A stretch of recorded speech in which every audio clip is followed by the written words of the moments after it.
Assalamualaikum warahmatullahi wabarakatuh. Perkenalkan, nama saya Marcella dengan NIM 2202045020 akan memaparkan materi yang berjudul tentang metode analisis dan desain kontrol. Kita masuk pada pengertian. Metode analisis dan desain kontrol adalah topik yang berkaitan dengan teknik-teknik yang digunakan untuk menganalisis dan merancang sistem kendali. Metode analisis dan desain kontrol dalam sistem kendali adalah metode yang digunakan untuk menyalakan dan mengembangkan sistem kendali agar dapat berjalan dengan efisien dan efektif. Berikut adalah beberapa hal yang perlu diperhatikan dalam metode analisis dan desain kontrol dalam sistem kendali. Yang pertama, analisis sistem. Analisis sistem dilakukan untuk memahami bagian sistem kendali bekerja dan menentukan masalah yang perlu dipecahkan.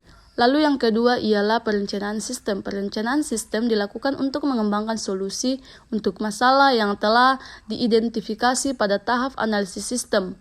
Lalu yang ketiga, jenis sistem kendali. Ada dua jenis sistem kendali, yaitu sistem kontrol sekuensial atau logika dan sistem kontrol linear atau umpan balik.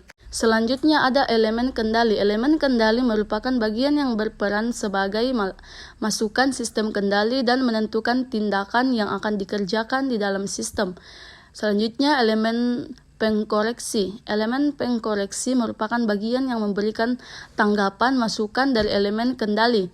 Yang selanjutnya proses. Proses merupakan sistem yang memiliki pengubah yang dapat dikendalikan. Selanjutnya kita masuk pada materi kriteria stabilitas.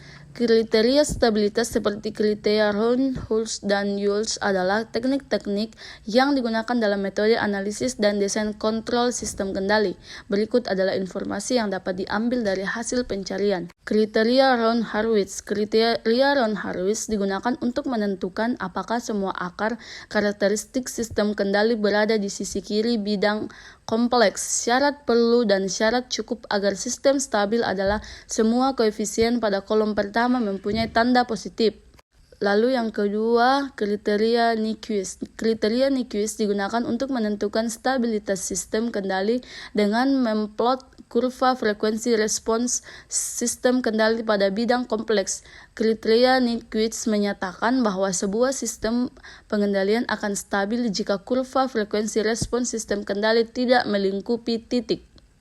Desain kontrol menggunakan metode seperti root locus Bedel plot dan Nyquist plot. Desain kontrol menggunakan metode seperti root locus Bedel plot dan Nyquist plot adalah teknik-teknik yang digunakan dalam metode analisis dan desain kontrol sistem kendali.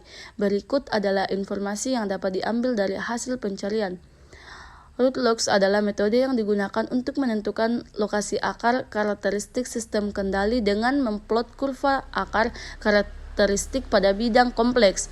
Bode plot adalah metode yang digunakan untuk menentukan respon frekuensi sistem kendali dengan memplot kurva amplitudo dan fase respon sistem kendali.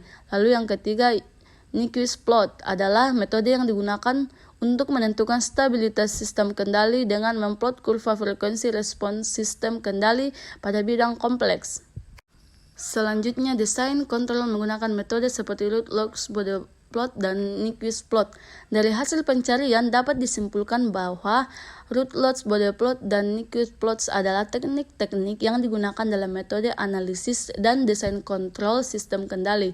Root locus digunakan untuk menentukan lokasi akar karakteristik sistem kendali.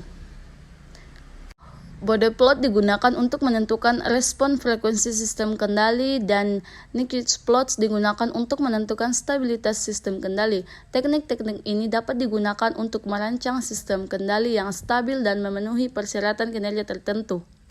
Demikianlah penjelasan dari saya, kurang dan lebihnya mohon dimaafkan. Akhir kata saya mengucapkan banyak terima kasih.